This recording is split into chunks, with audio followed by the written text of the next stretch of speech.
Alors salut à tous. Suite à la vidéo réponse de l'Abésins à Adrien Abosite, bon il y avait plusieurs vidéos mais il faut un débat par vidéo interposée.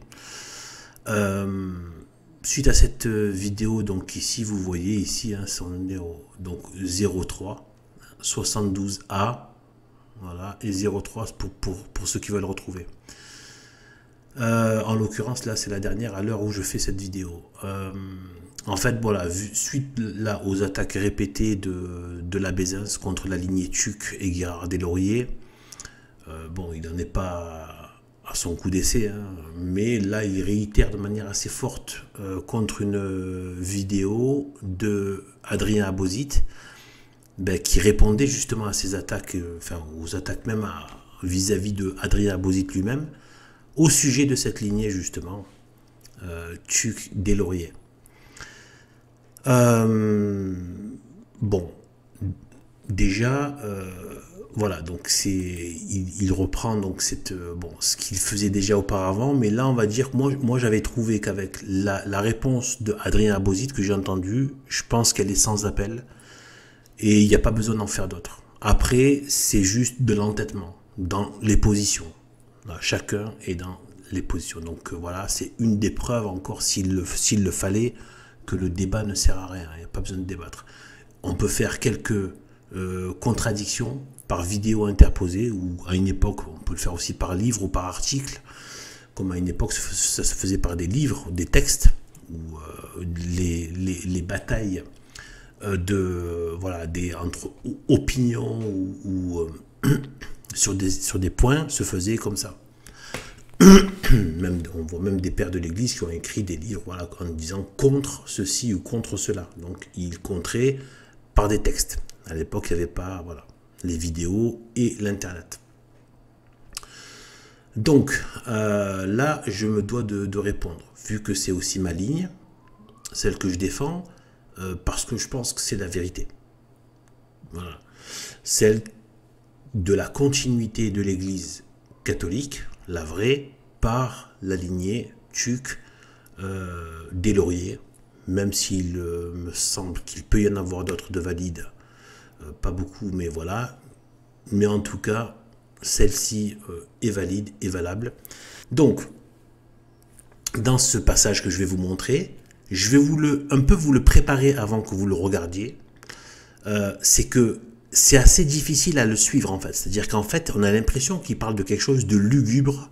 On a presque l'impression qu'il retrace des faits divers sordides, d'espèces de criminels en bande organisée. Ça fait un peu ce climat, si vous voulez, vous voyez.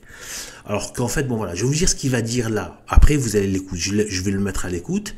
On va le regarder ensemble et après, je vais réagir. Après, je vais démentir une de ses positions. Donc là, ce qu'il va dire, c'est que l'abbé Sekada, et maintenant dans cette vidéo, je vais montrer des images et des photos. Parce qu'en fait, je veux montrer que ce sont des gens réels. C'est pas des espèces de bandits, de malfrats, de sectes lugubres sataniques, quoi. Je veux dire, faut arrêter. Donc voilà, donc il parle de l'abbé Sekada. Il va rapporter ce qu'a dit l'abbé Sekada, que je ne connais pas. Voilà, donc voici sa photo à l'abbé Sekada. Alors, c'est pas ici, ça, on y reviendra après. Voilà, donc, voilà, monsieur Sekada, l'abbé Sekada. C'est juste pour donner, quand même, voilà, une réalité à ces noms. Parce que là, j'ai remarqué que la manière dont il en parle, on a l'impression qu'on est dans un mauvais film, un thriller de folie, quoi. Non, c'est donc l'abbé Sekada. Bon, a priori, bon, voilà, moi je ne connais pas, je ne vais pas me prononcer. Mais il rapporte, bon, je sais qu'il est impliqué dans toute cette histoire, etc. Dans cette histoire de résistance, etc. Je n'ai pas les tenants, mais ce n'est pas important pour cette vidéo-là. Il va falloir que je me penche dessus, bien sûr. Donc voici l'abbé Sekada. Et donc, l'abbé Sekada, qui rapporte qu'en fait, il y a eu une sorte d'interrogatoire en Allemagne, voilà, de deux témoins de la consécration,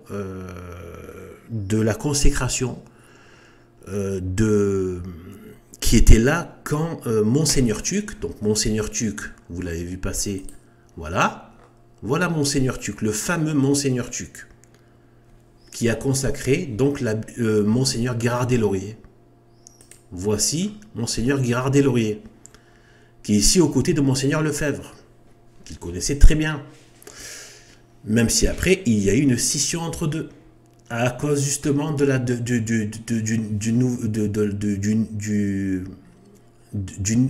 d'ailleurs, il a écrit un livre que je n'ai pas lu, qu'il faut absolument que je lise, hein, donc sur la nouvelle messe.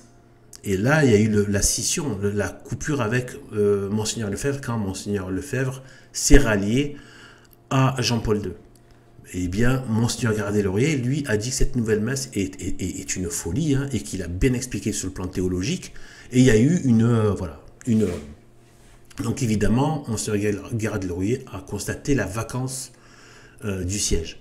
Donc voilà, donc Monseigneur Guérard des Lauriers, monsieur que vous voyez ici, habillé en blanc à droite, qui a été consacré évêque par Monseigneur Tuc, qui était véritablement un évêque sous Pie XI déjà, puis après Pie XII, sous Pie XI qui a été consacré évêque. Voilà, donc il était un vrai évêque, de vrai pape. Et il a consacré Monseigneur Guérard des Lauriers ici, suite après avoir constaté donc que Monseigneur Tuc a constaté donc la vacance du siège, avec tous les troubles et l'espèce d'espèce comment dire de presque de situation irréelle dans laquelle il devait se sentir. Voilà. Donc dans une situation extrêmement trouble et où l'illusion était extrêmement forte. D'ailleurs, tout le monde est tombé dans le panneau. On oublie de dire tous les évêques qui sont tombés dans le panneau. Et théologiens, docteurs, etc. Docteurs en théologie, tout ça, qui ont fait Vatican II, qui sont tombés dans le panneau. Fallait y voir clair. Donc, monsieur y a vu clair, avec Monseigneur Lefebvre aussi, même si après, malheureusement, voilà. Mais moi, je suis pas là pour... voilà, Monseigneur Lefebvre, il fait partie des grands hommes de cette résistance. Après le reste, bon... Moi, j'ai pas à me prononcer là-dessus. Voilà. Donc, ensuite, sur après ce qu'il a fait, le ralliement qu'il a fait, etc. Bon, je pense qu'après, c'est sa faiblesse d'homme, c'est aussi du scrupule qu'il a pu avoir, etc.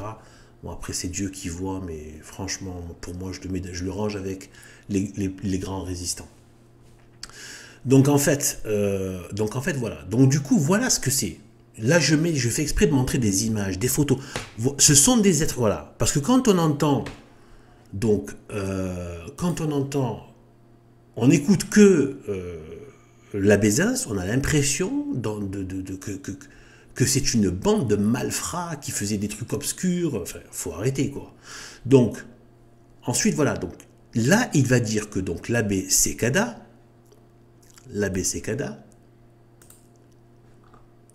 rapporte donc l'interrogatoire qu'il y a eu donc de ces deux témoins de la consécration de Monseigneur Guérard des Lauriers. Il dit donc que Monseigneur Sécada, l'abbé Sécada ici, était en compagnie d'un certain, je ne sais, vous allez entendre son nom, mais j'ai pas sa photo, c'est quelqu'un d'autre, et aussi avec Monseigneur Sanborn. Ici, Monseigneur Sanborn. On va y revenir sur cette vidéo. Donc, Monseigneur Sanborn, ici, à droite. Et que vous pouvez voir ici dans les photos que j'ai préparées, aux côtés aussi de Monseigneur Lefebvre. Par contre, lui, il est devenu véritablement sédévacantiste. Donc, il n'est pas du tout de la fraternité Saint-Pédis. Mais par contre, il avait été... Il était aux côtés de Monseigneur Lefebvre, et donc il a été ordonné, hein, il a été consacré évêque.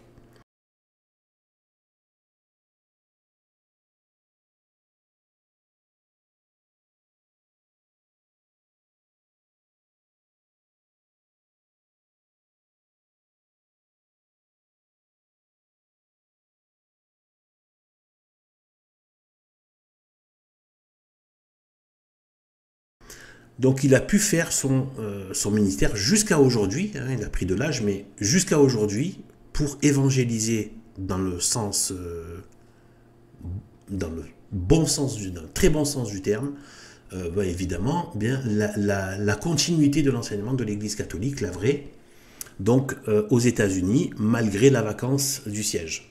Donc, eh bien voilà, donc il y avait Monseigneur Sanborn, un monsieur là qui va citer, mais que je connais pas, qui est pas connu, mais voilà, mais qu'en tout cas, voilà, j'ai pas sa photo, et Monsieur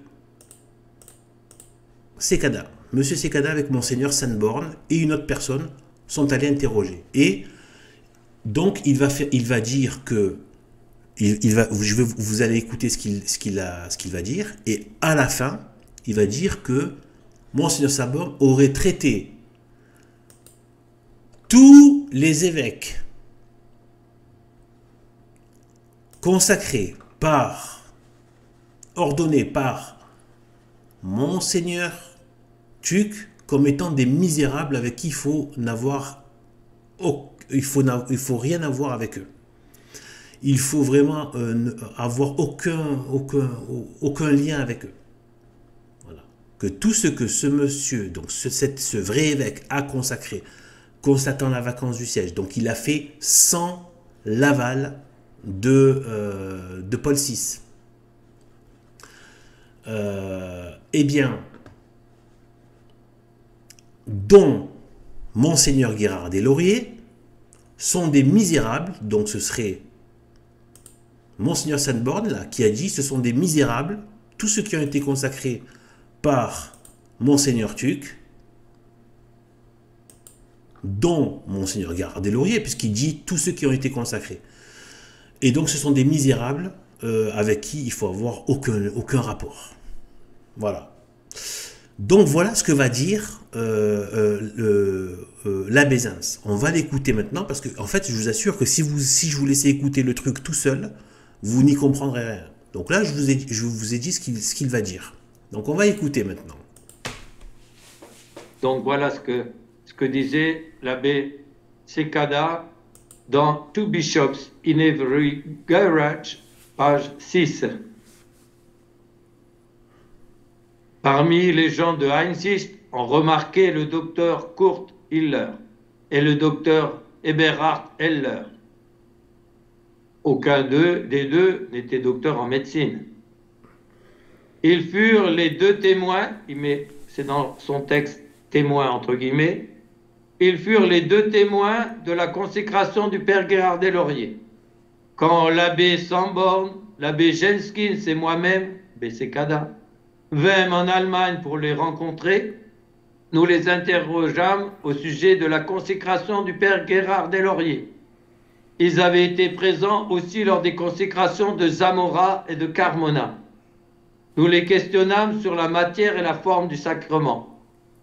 La matière pour un sacre épiscopal et l'imposition des deux mains par l'évêque consécrateur. Aucun ne put certifier que l'archevêque Tuc avait imposé les mains sur la tête du père des Lauriers.